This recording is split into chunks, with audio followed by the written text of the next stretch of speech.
Hi guys, कैसे हो? I hope आप अच्छे होंगे। तो आज मैं प्रियंक दिनसा ब्लॉग में आपका हार्दिक स्वागत करता हूँ। इसके साथ आज और एक नया प्रोग्राम लेके आया हूँ। वो प्रोग्राम है धतूरे का।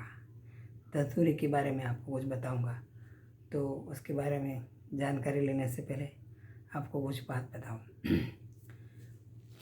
प्रकृति के छुपे हुए रहस्यों हमें जानना है। जो प्रकृति के छुपे हुए रहस्य है उसको जानना है। और इस रहस्य में आता है धतूरा। इस रहस्य में धतूरा भी आता है। तो इसके बारे में हम आज जानकारी लेंगे। धतूरे में 5 देवों का वास है। वो वास करते हैं और उनका जो फल होते हैं उसके फल में हमारे आद्य देव श्री शिव जी का वास होता है। और जो रावण था, राक्षस रावण, और रावण भी इसका अच्छी जानकारी थी उसको धतूरे के बारे में। सब ऐसी चीज़ों के बारे में बहुत अच्छी जानकारी थी। तो वो भी ऐसी जानकारी बहुत माहिर था रावण। ऐसा ही धतूरे के बारे में आज मैं थोड़ी आपसे बातचीत करूँगा, आपसे रूबरू कराऊँगा। और आप इससे कुछ लाभ भी ले सकते, फ़ायदा भी ले सकते और धार्मिक लाभ भी ले सकते हैं। तो इसके बारे में मैं आपको आज बता रहा हूँ। एक बात पहली तो है कि भगवान शिव का खास प्रिय है धतूरा, उसको चढ़ाया जाता है। हम मंदिर में जैसे सब चढ़ाते हैं ना, बेली पत्र सब चढ़ाते हैं, ऐसे हम धतूरे का फूल भी चढ़ाते हैं और उससे हम धन्यता का अनुभव करते हैं। तो एक बहुत अच्छी चीज़ है, हमें करना ही चाहिए और हम करते ही हैं। और दूसरी बात, उसके विषैला है बहुत है, ये विषैला है, जहरीला कह सकते हैं उसमें। और दूसरी बात है कि मादक है, ये मादक है। उसके साथ ही शिवरात्रि के दिन जो भांग बनती है ना, तो भांग में भी उसको मिलाया जाता है। धतूरे के बीज होते हैं, बीज को अंदर डालते हैं। इससे बहुत थोड़ा जो उसका माइंड है ना, नशे में रह जाता है। तो ऐसा थोड़ा खतरनाक भी उसका यूज़ है। और उसका जितना कम मात्रा में करें उतना अच्छा फ़ायदा होता है। अगर ज़्यादा लगे तो मानस पागल भी बन सकता है मनुष्य, और उसको पागलपन भी हो जाता है, आ जाता है। तो हमें बहुत सोच के उसकी सलाह लेके, उसके अच्छे जो जानकार लोग हैं उसकी सलाह लेके ही हमें इसकी मात्रा कितनी से यूज़ करना चाहिए। जो कि हमने देखा कि उसका जो बीज का पाउडर है उसको तो आधा ग्राम 1.5 ग्राम ऐसा यूज़ करना चाहिए। अगर जो हम जब ज़्यादा ले लिए तो हम पागल हो जाएंगे। और इसलिए हमें बहुत लोगों की अच्छे जो है ना, जो जानकार लोग हैं, वैद्य लोग हैं, ऐसे लोगों को पूछना, ऐसे फिजिशियन लोगों को पूछना, उसकी जानकारी लेके ही इसका यूज़ करना है। ऐसे हम यूज़ नहीं कर सकते। और दूसरी बात कि आयुर्वेद में उसका यूज़ बहुत अच्छा है। तो हमें इसको फिजिशियन को या इसके आयुर्वेद के गुरु को पूछ के ही उसका यूज़ करना है। वो मैं दूसरी बार आपको बता रहा हूँ। ऐसे ही यूज़ करेंगे तो हमें फ़ायदा होगा, नहीं तो हम कई बार नुकसान में भी आ जाते हैं। तो हमें ऐसे यूज़ नहीं करना है।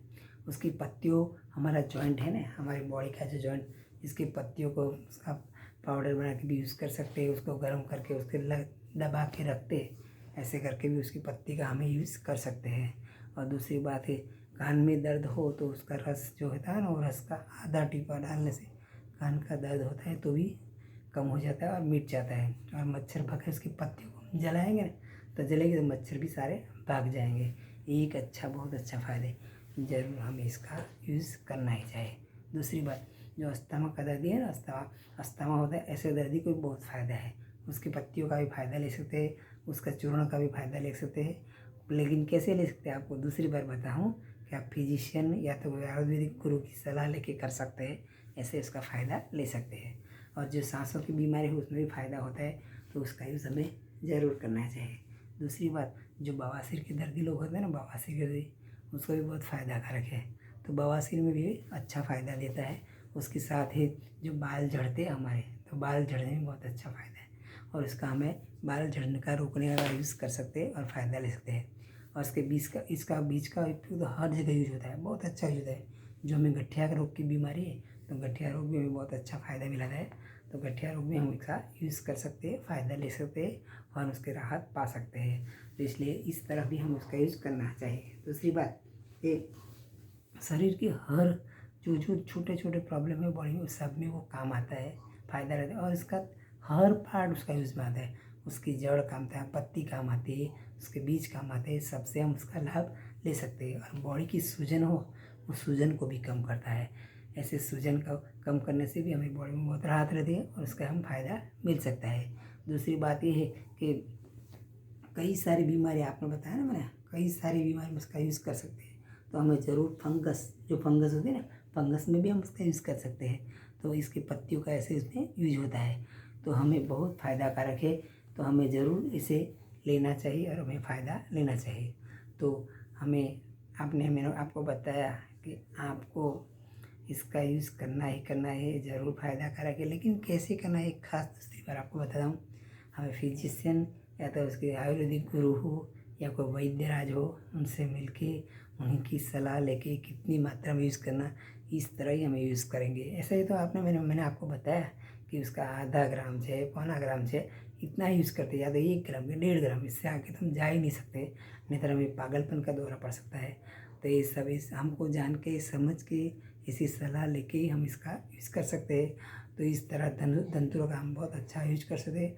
और दूसरी बात, ये भगवान शिव का बहुत प्रिय है, तो हम एक धार्मिक भावना से भी उसका लाभ सकते हैं।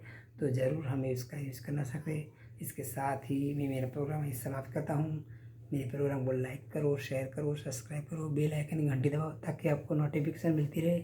इसके साथ ही मिलते हैं अगले ब्लॉग में। जय भारत, वंदे मातरम, जय गुजरात, बाय बाय।